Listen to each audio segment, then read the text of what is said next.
नमस्कार, मी धनंजय सानप द ॲग्रोवन शोमध्ये तुमचं स्वागत. रब्बी पीक विम्यासाठी 1 नोव्हेंबरपासून अर्ज सुरू झालेत. 15 डिसेंबरपर्यंत अर्ज काढण्याची शेवटची तारीख आहे.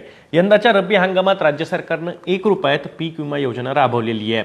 शेतकऱ्यांनी अंतिम मुदतीच्या आधी पीक विमा काढून घ्यावा असं आवाहन कृषी विभागानं केलंय. तर आता तुमच्या मोबाईलवरून पीक विमा कसा भरायचा याचीच माहिती आपण आजच्या ॲग्रोवन शोमधून पाहणार आहोत. सोपी पद्धत आहे, फक्त एक स्टेप फॉलो करा. तर सुरुवातीला तुमच्या मोबाईलच्या प्ले स्टोअरमध्ये जाऊन क्रॉप इन्शुरन्स ॲप इन्स्टॉल करा. इन्स्टॉल केल्यानंतर ते ॲप ओपन करा. ओपन केलं की लॉग इन या ऑप्शनवरती क्लिक करा. नंतर तुमचा आधार लिंक मोबाईल नंबर खाली टाका. खाली लॉग इन विथ OTP वरती क्लिक करा. त्यानंतर न्यू फार्मर रजिस्टरवर तुमच्या बँकेच्या पासबुकवर ज्या पद्धतीनं तुमचं नाव आहे त्यानुसार तुमचं नाव टाका. नंतर खाली आधारवर तुमचं जसं नाव आहे तसं तिथं नाव लिहा. खाली आधार नंबर टाका. समोरच्या व्हेरीफायवर या ऑप्शनवरती क्लिक करून घ्यायचं. खाली मोबाईल नंबर टाकायचा, तो सुद्धा व्हेरीफाय करून घ्यायचा. तुमच्या नंबरवर एक OTP येईल, तो रकान्यात टाका, तो व्हेरीफाय करून घ्या. त्यानंतर पासवर्ड तुमचा तयार करा. तो पासवर्ड खाली कन्फर्म पासवर्डच्या रकान्यात सुद्धा टाका. तुम्ही खाली नातं सुद्धा लिहा. खाली तुमचं वय लिहा. खाली जेंडर टाका. जात प्रवर्ग निवडा. खाली शेतीची मालकी निवडा. त्याखाली शेतकऱ्याचा प्रकार लिहा, म्हणजे तुम्ही अल्पभूधारक आहात का अत्यल्पभूधारक आहात ते निवडा. मग खाली तुमचा पिनकोड, तुमचं राज्य, तुमचा जिल्हा, तुमचा तालुका, गाव आणि तुमचा संपूर्ण पत्ता जो गावातला आहे तो तिथं तुम्हाला लिहायचा आहे. खाली रजिस्टरवरती क्लिक करा. बँकेच्या डिटेल्स टाका.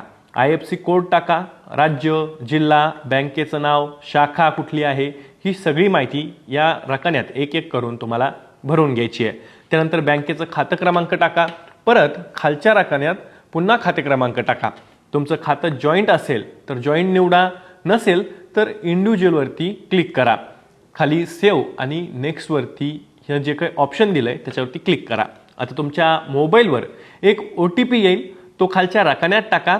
व्हेरीफाय या ऑप्शनवरती आता क्लिक करा. स्क्रीनवरती तुम्ही ही सगळी प्रोसिजर पाहू शकतात. आता तुमचं प्रोफाईल तयार झालंय. आता तुम्ही PMFBY इन्शुरन्स या स्क्रीनवर दिसणाऱ्या ऑप्शनवर एक क्लिक करा. आता तुमचं लॉग इन ID तयार झालंय. आता आपण अर्ज करणार आहोत. त्यामध्ये राज्य निवडा, सीझन निवडा. रब्बी आहे, सध्याचं सीझन तर रब्बी निवडायचं आहे. स्कीममध्ये PMFBY निवडायचंय. खाली वर्ष 2024 निवडायचंय. सबमिट आणि नेक्स्टवरती क्लिक करायचंय. आता हे सगळं केल्यानंतर त्यानंतर तुमच्या समोर तुमचे अकाउंट दिसतील, म्हणजे बँक अकाउंट दिसतील. त्यातील एक अकाउंट निवडा किंवा इथं तुम्ही नवीन अकाउंटही जोडू शकता. हे अकाउंट आपण आधी सुरुवातीला याची डिटेल माहिती दिलेली आहे, त्यामुळे इथे दिसतंय. मी सुरुवातीला अकाउंटची माहिती दिलेली होती, तेच अकाउंट इथं निवडलंय. ते तुमच्या समोर ओपन होईल. त्यातील माहिती बघून घ्या. मग सेव्हवरती क्लिक करा. पुढे क्रॉप लोकेशन डिटेल्समध्ये राज्य, तालुका, महसूल मंडळ, ग्रामपंचायत आणि गाव निवडायचंय. हे निवडल्यानंतर प्रोसीडवरती क्लिक करायचंय. आता क्रॉप डिटेल्समध्ये पिकाची माहिती द्यायची आहे. इंडिव्हिज्युअल किंवा मिक्स पिकापैकी मी इंडिव्हिज्युअल पीक निवडलंय. त्यानंतर पीक निवडायचंय. मी हरभरा निवडलाय. त्यानंतर पेरणीची तारीख, म्हणजे ज्या दिवशी तुम्ही पेरणी केली होती ती तारीख निवडायची आहे. जमीन तुमच्या मालकीची असेल तर मालकीची लिहायची आहे, नसेल तर भाडेतत्वाने असेल तर भाडेतत्वावरती लिहायची आहे. तर त्यामध्ये मी स्वतःची जमीन आहे त्यानुसार स्वतःची निवडली आहे. खाली मग आपला जो काही गट क्रमांक आहे तो टाकायचा आहे. त्याखाली खाते क्रमांक टाकायचा आहे. नंतर प्रोसीडवरती क्लिक करायचं आहे. आता प्रोसीडवरती क्लिक केल्यानंतर तुमच्या नावावरील क्षेत्राची माहिती तुम्हाला स्क्रीनवरती दिसू लागेल. त्यावर क्लिक करून ती सिलेक्ट करायची आहे आणि खाली प्रोसीडवरती पुन्हा क्लिक करायचं आहे. मग तुमच्या समोर जमिनीची माहिती येईल. पीक विमा प्रीमियमची डिटेल्स तुमच्या स्क्रीनवर दिसू लागतील, त्या पाहून घ्यायच्या आहेत. आपल्याला प्रीमियम म्हणून फक्त 1 रुपया भरायचा आहे. त्यानंतर प्रोसीडवरती क्लिक करायचं आहे. पुढे तुम्हाला दुसरा पीक विमा भरायचा असेल, म्हणजे इतर पिकांचाही भरायचा असेल तर ॲड मोर क्रॉपवरती क्लिक करून तुम्ही हा पीक विमा सुद्धा भरू शकता. नसेल तर परत प्रोसीडवरती क्लिक करा. आता आपल्याला डॉक्युमेंट अपलोड करायचे आहेत. तर हे डॉक्युमेंट म्हणजे कागदपत्र काय काय आहेत, तर त्यामध्ये तुमच्या बँकेचं पासबुक, जमिनीचा 7/12 आणि पीक पेरा स्वयं घोषणापत्र अशी 3 कागद PDF फॉर्मॅटमध्ये तुम्हाला तयार ठेवायची आहेत. ते एक करून अपलोड करायचं आहे. अपलोड केल्यावरती ही कागदपत्र तुम्ही ज्यावेळेस अपलोड कराल ती अपलोड केल्यानंतर सबमिट हा ऑप्शन खाली असेल, त्या सबमिटवरती क्लिक करायचं आहे. आता प्रोसीड फॉर पेमेंटवरती क्लिक करायचं आहे. इथे तुम्हाला नेट बँकिंग, कार्ड किंवा फोनपेवरूनही तुम्ही पेमेंट करू शकता. त्याचे ऑप्शन्स तुम्हाला इथं उपलब्ध आहेत. मी पेमेंट केलं आहे. त्यानंतर तुम्ही त्याची पावतीही इथे डाउनलोड करून ती ठेवू शकता किंवा त्याची प्रिंटही काढून ठेवू शकता.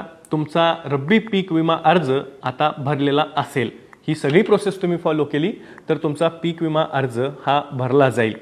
त्याचा मेसेजही तुमच्या मोबाईलवर येईल. तर अशा पद्धतीनं तुम्ही तुमचा अर्ज मोबाईलवरून करू शकता. सोपी पद्धत आहे. CSC सेंटर किंवा इतर ठिकाणीवर तुम्ही जर का अर्ज करायला गेले तर 100 रुपये त्यासाठी लागतात. त्यामुळे तुम्ही तुमच्या मोबाईलवरनं ह्या PMFBYच्या ॲपवरून, क्रॉप इन्शुरन्सच्या ॲपवरून हा अर्ज करू शकता. तर ही होती पीक विमा, रब्बी पीक विम्यासाठी अर्ज कसा करायचा याची माहिती. तुम्हाला ही माहिती कशी वाटली कमेंट बॉक्समध्ये नक्की कमेंट करा. याबद्दलच्या काही शंका असतील तर त्याही कमेंट बॉक्समध्ये नक्की विचारा. आपण त्यावरही एक नवीन व्हिडिओ तयार करून तुमच्या शंकांचं उत्तर देण्याचा प्रयत्न करू. या माहितीसोबत, या विश्लेषणासोबत मी तुर्तास इथेच थांबतोय. मी दररोज संध्याकाळी 6 वाजता ॲग्रोवनच्या यूट्यूब चॅनलवर शेती आणि शेतकऱ्यांच्या हिताचे मुद्दे घेऊन येत असतो. त्यामुळे तुम्ही अजूनही ॲग्रोवनच्या यूट्यूब चॅनलला सबस्क्राईब केलं नसेल तर लगेच सबस्क्राईब करा. व्हिडिओ जास्तीत जास्त शेतकऱ्यांपर्यंत पाठवण्यासाठी व्हिडिओला लाईक आणि शेअर नक्की करा. व्हिडिओ आवडला असेल तर कमेंट बॉक्समध्ये हो आणि नसेल आवडला तर नाही म्हणून कमेंट करायला नक्की विसरू नका. आपण पुन्हा भेटू. तोवर तुम्ही तुमची आणि तुमच्या जवळच्या माणसांची काळजी घ्या.